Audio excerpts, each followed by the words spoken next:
नमस्कार, जनता टीवी पर आप सभी दर्शकों का स्वागत है। मैं हूं आपके साथ महिमा सिंह कंवर। आज हम बात करेंगे उस पावन पर्व की जिसे हम नवरात्र कहते हैं। और नवरात्रों में मां दुर्गा की उपासना बड़ी धूमधाम से की जाती है, जिससे मां दुर्गा का आशीर्वाद प्राप्त हो सके। इसलिए नवरात्र के 5वें दिन मां स्कंद माता की विधि विधान से पूजा अर्चना की जाती है, जिससे तमाम कष्ट दूर हो जाते हैं।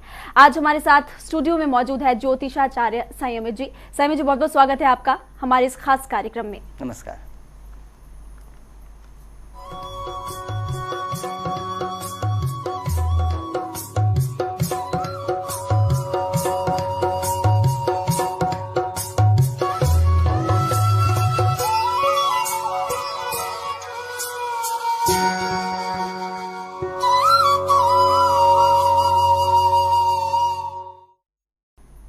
तो आज नवरात्र का 5वां दिन है। नवरात्र के 5वें दिन मां स्कंद माता की पूजा अर्चना की जाती है। ये मां दुर्गा की 9 शक्तियों में से 5वीं शक्ति है। तो आइए जानते हैं मां स्कंद माता की पूजा के लिए क्या विधि विधान है।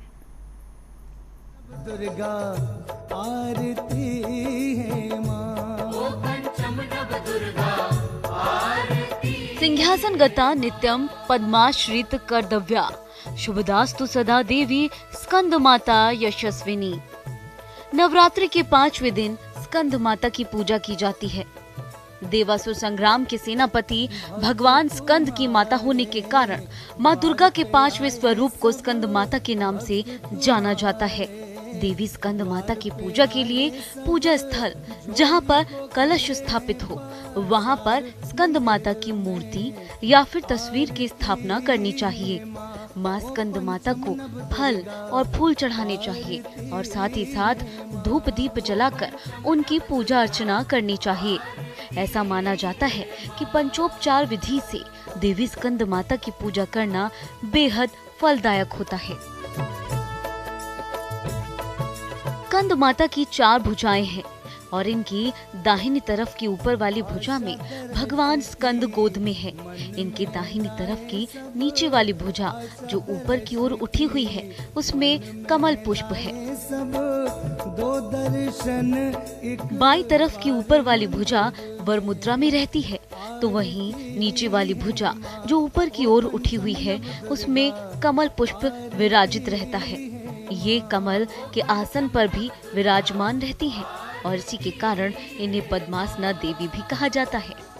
जय स्कंद माता। नवरात्रि के 5वें दिन देवी स्कंद माता की पूजा की जाती है और इनकी पूजा करने से सुख, ऐश्वर्य और मोक्ष की प्राप्ति होती है। इसके अलावा हर तरह की इच्छाएं भी मनुष्य की पूरी होती हैं और ऐसी मान्यता है कि देवी स्कंद माता को सफेद रंग अति प्रिय है, जो शांति और सुख का प्रतीक है।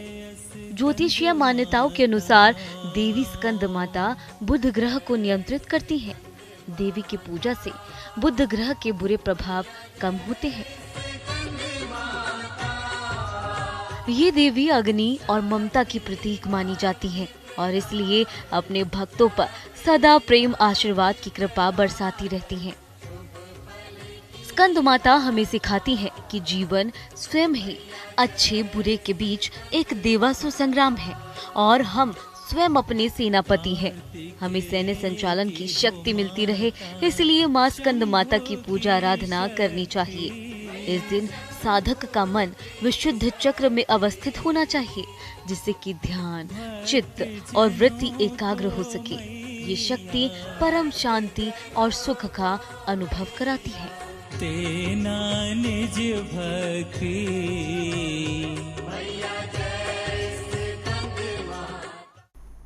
तो आज के दिन मां स्कंद माता की पूजा अर्चना की जाती है। हमारे साथ स्टूडियो में मौजूद है पंडित जी। पंडित जी से जान लेते हैं कि क्या है विधि और इनका नाम कैसे पड़ा मां स्कंद माता। पंडित जी बताइए। नमस्कार। 5वें दिन की नवरात्र की शुभकामनाएं। और आज के दिन देवी स्कंद माता की पूजा होती है। जैसा आपने जानना चाहा कि इनका नाम स्कंद माता क्यों पड़ा, तो जो ये रूप है देवी का, जैसे आपको चंद्रघंटा देवी का रूप था, विवाहित रूप था, तो वो सौंदर्य वाला रूप था, सजी धजी सी देवी थी। अब देवी उनका पुत्र है गोद में, तो पुत्र का नाम जिनको आप कार्तिकेय के नाम से जानते हैं, उसका स्कंद भी नाम है। तो स्कंद माता या कार्तिकेय माता का, तो कार्तिकेय माता के बजाय स्कंद माता ही पॉपुलर हो गया है, इसलिए स्कंद माता कहा जाता है, मतलब कार्तिकेय की माँ। तो ये बड़ा ही प्यारा रूप है और देवी का ममतामयी रूप है। इस रूप में देवी एक माँ की तरह पेश हुई हैं और एक बहुत ही सौम्य रूप है। और आपने देखा होगा कमल है हाथ में और एक हाथ में वर आपको मिल रहा है और आप एक हाथ में कार्तिकेय भगवान हैं। तो आज की डेट पे अगर पूजा आपने किया तो आपको देवी का मातृत्व रूप प्राप्त हो जाएगा, मतलब आपको देवी जैसे अपने पुत्र को लेकर मातृत्व रूप में है, इसी तरह से आपको भी एक बच्चे की तरह स्नेह मिल सकता है। तो इसलिए आज देवी से प्रेम प्राप्त करने का, आशीर्वाद प्राप्त करने का, ममता प्राप्त करने का योग बनता है। लेकिन ये मत समझिए कि देवी कमज़ोर हैं, सिर्फ ममतामयी वाली रक्षा नहीं कर सकती, क्योंकि रक्षा करने के लिए सिर्फ देवी ही नहीं, देवी की शक्ति कम नहीं हो रही है। लेकिन साथ साथ क्या है कि कार्तिकेय भगवान भी गोद में है, और कार्तिकेय भगवान तो आपको पता है कि कितने वीर हैं, कितने बहादुर हैं, तो कार्तिकेय भगवान भी रक्षा करते हैं। तो इसलिए आज के दिन अगर आप पूजा करते हैं तो सिर्फ देवी का ही नहीं, कार्तिकेय भगवान का भी सहयोग आपको मिलता है और आप पूरी तरह से रक्षा प्राप्त करते हैं। तो इसलिए आज के दिन देवी की पूजा करके सभी को आशीर्वाद लेना चाहिए। माँ का रिलेशन, जो आप माँ तो कहते हैं, लेकिन माँ का मूड जब माँ की तरह होगा वो तभी होगा जब माँ इस तरह स्नेह वाले मूड में हो। तो स्नेह वाला मूड अभी इस रूप में बनता है। तो इस समय पर अगर आप माँ को, देवी माँ को माँ की तरह पूजना चाहते हैं तो आज अपना रिलेशनशिप स्टैब्लिश कीजिए, मतलब स्थापित करिए। जी, तो पंडित जी आपने बहुत ही विस्तार से बताया कि माँ स्कंद माता का नाम क्यों पड़ा। आपसे अब पूजा की विधि के बारे में जानना चाहेंगे कि कैसे पूजा करें। देखिए, देवी माँ का जो पूजा का रूप है, पहले तो पहले गणपति जी का करना है आपको। जी। जैसे मैंने हमेशा बताया, सबसे पहले गणपति जी की पूजा कीजिए, उनसे प्रार्थना करिए कि मैं देवी माँ इस रूप की पूजा करने जा रही हूँ, और उसके बाद उनसे आशीर्वाद लेने के बाद ही आगे बढ़ना है। क्योंकि गणपति जी आप शुरुआत अगर अच्छा आरंभ कराएंगे तो आगे पूजा हो जाएगी, लेकिन इतना आसान नहीं होता है। अगर आपके पुण्य नहीं है और आपका पाप कोई सामने आ जाता है तो आप विघ्न आएगा। तो इसलिए कभी मत समझिए कि मैं तो बड़ा ही पुण्यशाली हूँ, मतलब हो सकता है कि 10 जन्म पहले का कोई पाप सामने आ जाए, 100 जन्म का पहले का कोई पाप आ जाए, क्योंकि जन्मों जन्मों का हिसाब आपके जीवन में आता है। तो इस तरह से क्या करना है कि आपको प्रार्थना करना है कि गणपति जी आप विघ्न हरता हैं, आप मेरी इस पूजा में सभी तरह का विघ्न हर के मुझे सामर्थ्य दीजिए कि मैं पूजन कर सकूँ देवी माँ का। तो गणपति जी, ये जो मातृत्व रूप है, ये गणपति जी की माँ है। तो गणपति जी की माँ की पूजा करने जा रहे हैं। कार्तिकेय जी की माँ है, गणपति जी की माँ है, तो आपकी माँ की पूजा करना है, ऐसे भी बोल सकते हैं। उसके बाद उनको प्रार्थना करके, दीपक जला करके, उनको लड्डू चढ़ाते हुए, मोदक चढ़ाते हुए, जो भी आपके पास सुविधा है वो चढ़ाते हुए, धूप की घास ज़रूर चढ़ाएं, 11 धूप की घास चढ़ा करके उनका पूजन करें, और उसके बाद उनसे आशीर्वाद लेकर के आगे बढ़ें। तो आगे बढ़ने में क्या है, फिर देवी माँ की पूजा करेंगे। देवी माँ को नमस्कार करते हुए, देवी माँ को ये दीपक जला करके उनको नमस्कार करिए। उसके बाद फल, फूल, मिठाई, वस्त्र, सुगंध, तो इसमें आज ध्यान रहे बहुत प्यारा सा गुलाबी सा फूल चढ़ा सकते हैं, क्योंकि बड़ा मातृत्व वाला, प्रेम वाला, तो जो भी प्रेम का प्रतीक हो, बहुत सौम्य वाला हो, मातृत्व वाला हो, वो सब आपको चढ़ाना है। देवी के भोग के मामले में आज क्या है, आज देवी को भोग चढ़ता है केला, और साथ साथ में अलसी भी देवी के लिए अच्छा होता है आज का, मतलब भोग में उनको प्रिय है। अब देखिए, इसका वैज्ञानिक कारण जो है, ये औषधीय गुण बहुत अच्छे होते हैं। जो छोटे बच्चे होते हैं उनको केला अक्सर ही खिलाया जाता है, क्योंकि केला बहुत पौष्टिक होता है और बच्चों के ग्रोथ में बच्चों को पौष्टिकता प्रदान करता है। तो अगर केला आप चढ़ाते हैं तो देवी माँ एक तरह से इंगित करती हैं कि आप केला खाया करें।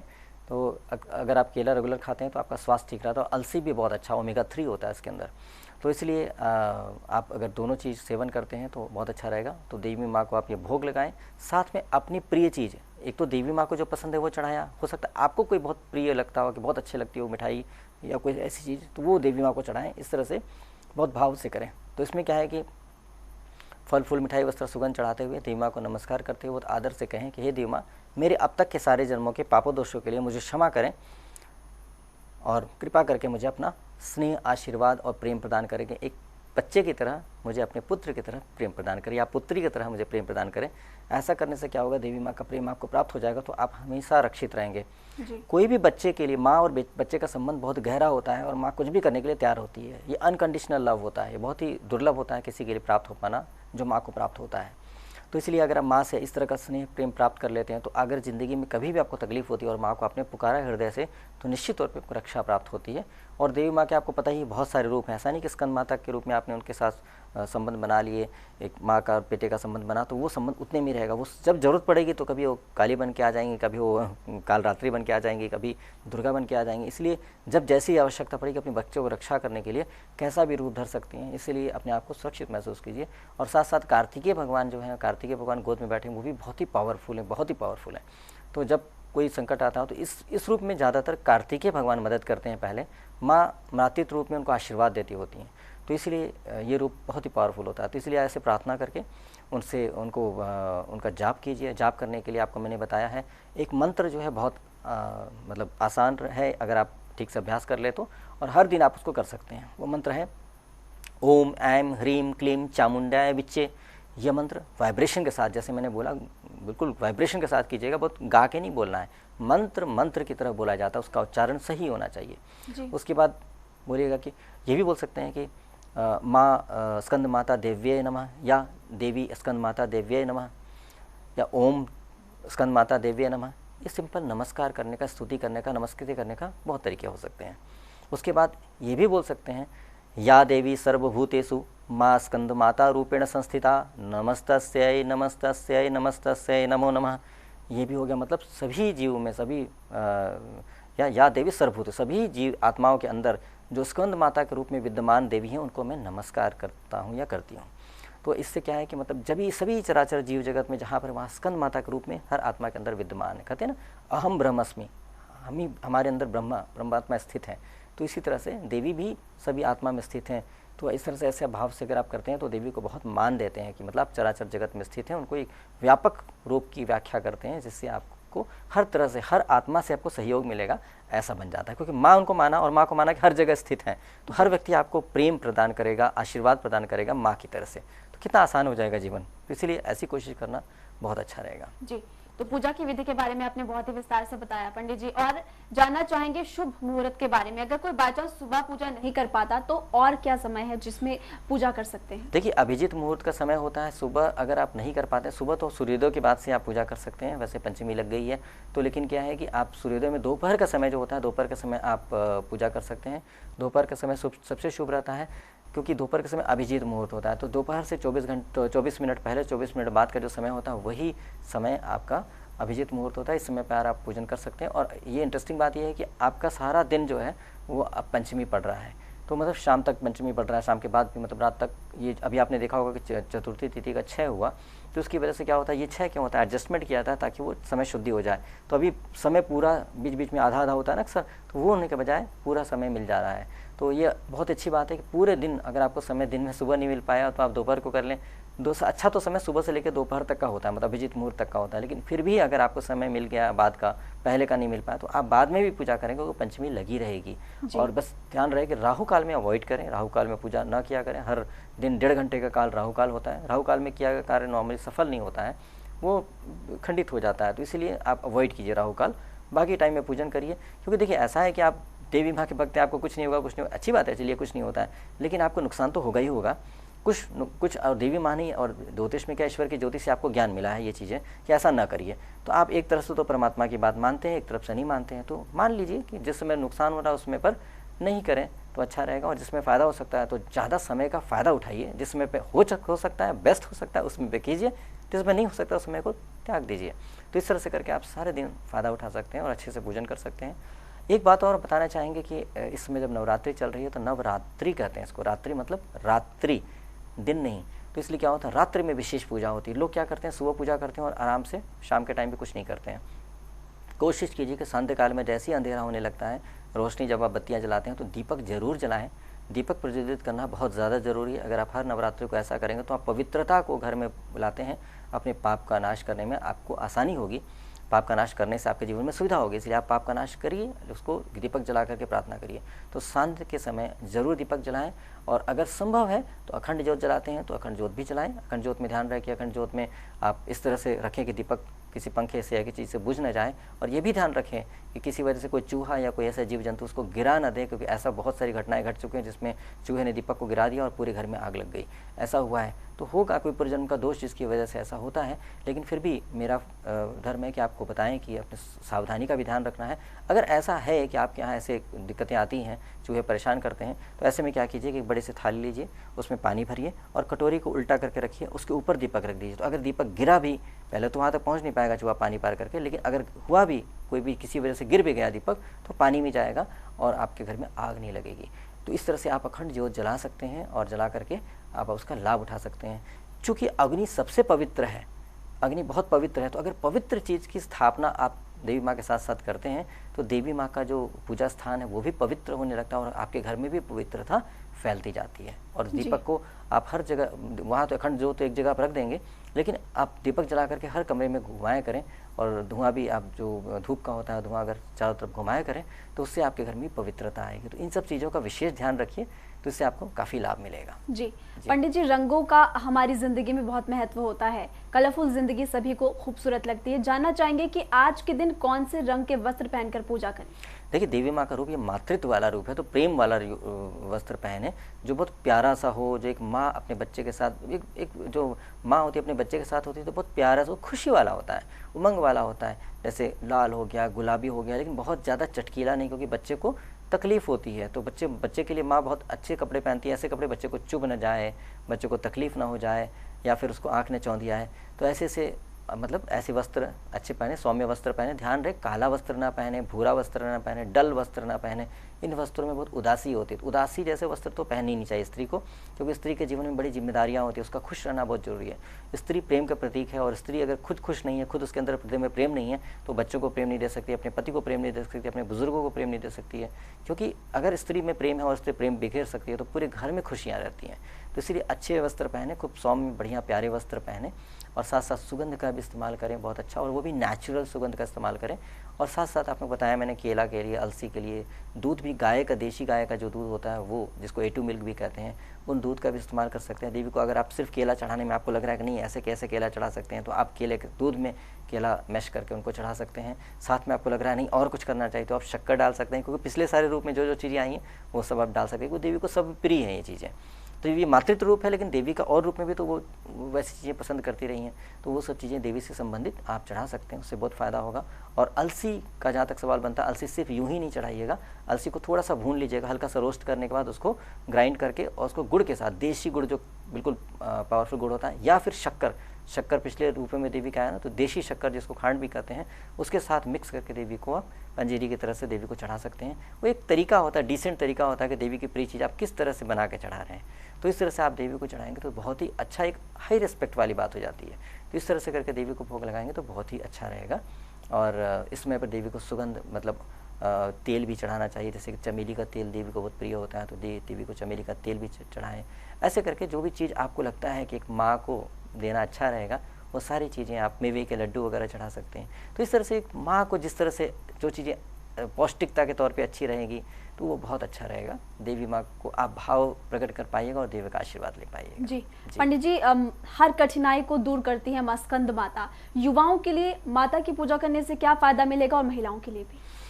देखिए, युवा अगर गलत रास्ते पे चलता है तो उसका बहुत बड़ा कारण होता है उसको प्रेम प्राप्त नहीं होता। अगर घर में माँ बाप बहुत प्यारे होते हैं और बहुत प्यार करते हैं बच्चों को, हमेशा प्यार से जुड़े रहते हैं, तो बच्चे को गाइड करना आसान होता है। बच्चा माँ की बात तभी सुनेगा जब माँ को प्यार करता है।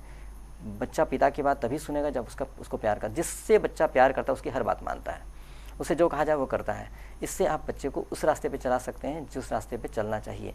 तो ये आज देवी मातृत्व की देवी है, प्रेम की देवी है, जो एक वात्सल्य वाला प्रेम की, मतलब बच्चों को प्रेम करने वाली देवी है।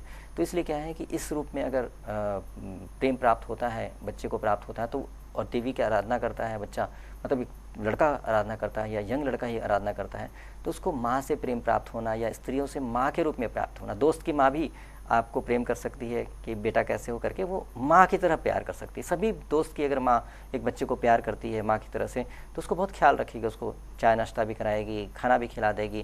तो ऐसे करके क्या होगा, बच्चे को बहुत स्ट्रांग फील होगा कि कोई बात नहीं, भूख लगी है तो दोस्त की माँ तो है। तो इस तरह से करके अब बच्चे का एक अच्छा सा माहौल बनेगा। उसको ड्रग्स लेने की, दारू लेने की या डिस्को जाने की ज़रूरत नहीं पड़ेगी, क्योंकि उसको घर में ही इतना प्यार और सच्चा प्यार मिलेगा। उनको आडंबर या दिखावा या इन चीज़ों की विलासता की ज़रूरत नहीं पड़ेगी, और अच्छे आचरण पर चलते हुए अपने जीवन में लक्ष्य प्राप्त कर सकता है। तो ये बहुत बड़ा फ़ायदा होता है। चारित्रिक उत्थान के लिए देवी माँ की पूजा करना बहुत ज़रूरी है। जी पंडित जी, आपने मंत्रों के बारे में बताया, एक बार फिर से आप तमाम दर्शकों को मंत्रों के बारे में बताइए, क्योंकि देखिए कोई गलती ना हो, इसलिए उनको ये जानना बेहद ज़रूरी है। देखिए, सबसे एक मंत्र जो कॉमन मैंने बताया, हमेशा बोलते हैं, वो है ओम ऐम ह्रीम क्लीम चामुंडाय विच्चे। ये मंत्र वाइब्रेशन के साथ बोलना है। ये बहुत ही पावरफुल मंत्र है। ध्यान रहे, अगर आप मंत्र नहीं पढ़ सकते, बोलिए मत, क्योंकि आपने गलत मंत्र पढ़ दिया तो उसका नुकसान हो जाएगा। तो इसलिए ये मंत्र क्योंकि बहुत पावरफुल है, और अगर आपको वाकई बहुत पावरफुल तरीके से अपने आप को स्ट्रॉन्ग करना है तो आप माला लेकर के जाप करना शुरू कर दें। एक माला पर डे जाप करें। यदि आप 2 माला का संकल्प थे, 2 माला प्रतिदिन करना पड़ेगा नवरात्रि के, हर नवरात्रि के समय, तो ये कम नहीं कर सकते। अगर आपने 5 माला कर दिया और अगले दिन 4 करते हैं तो गलत हो जाएगा, नुकसान होगा। तो इसीलिए जितना माला कर सकते हैं उतनी माला का नियम बना लीजिए, उससे आपको फ़ायदा होना शुरू हो जाएगा। संकल्प ले लीजिए क्यों करना चाह रहे हैं, स्वास्थ्य के लिए, धन अर्जन के लिए, या फिर किसी और वजह से। तो जो वजह है उसकी वजह से करिए, गलत कोई वजह नहीं होनी चाहिए कि अगला व्यक्ति मर जाए अगर आप जाप कर रहे हैं तो आपको ही नुकसान होना शुरू हो जाएगा, क्योंकि देवी नहीं चाहती कि आप पापी बने और आप पाप कर्म में लिप्त हों। तो इसलिए आपको ही रुकावट आने लगेगी ज़िंदगी में कि ऐसा काम नहीं हो।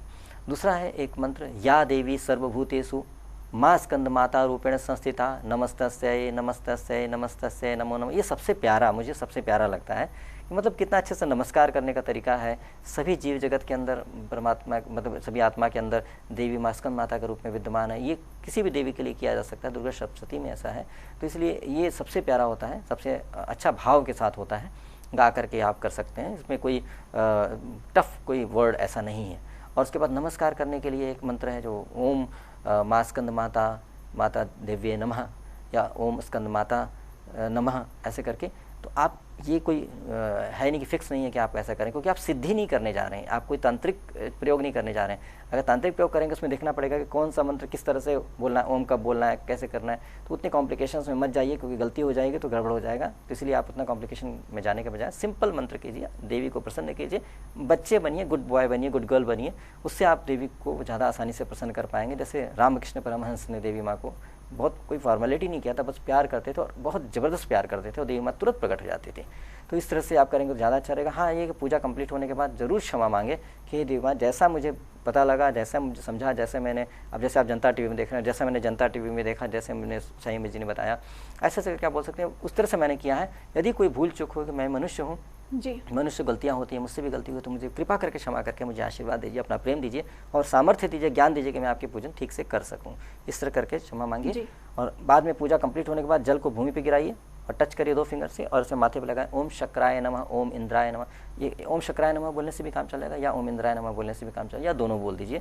टच करेंगे तो उससे क्या होगा, आपका पूजा का फल जो है आपको प्राप्त हो जाएगा। नहीं तो कहा जाता है इंद्र चुरा लेते हैं, तो इससे आपको पूरा फल प्राप्त हो जाएगा और इमीडिएट प्राप्त हो जाएगा। और भोग छोड़ करके 30 मिनट के लिए दूर चले जाइए, बाद में 30 मिनट के बाद आइए, उस भोग को सबको प्रदान करिए, खुद भी ग्रहण करिए, लाभ होगा। जी जी, पंडित जी शुक्रिया। पंडित जी ने बहुत ही विस्तार से हमें बताया कि कैसे पूजा की विधि है, कैसे इनका नाम स्कंद माता पड़ा, इससे क्या क्या फायदा मिलने वाला है। एक बार फिर से आप सभी दर्शकों को नवरात्रों की ढेर सारी शुभकामनाएं।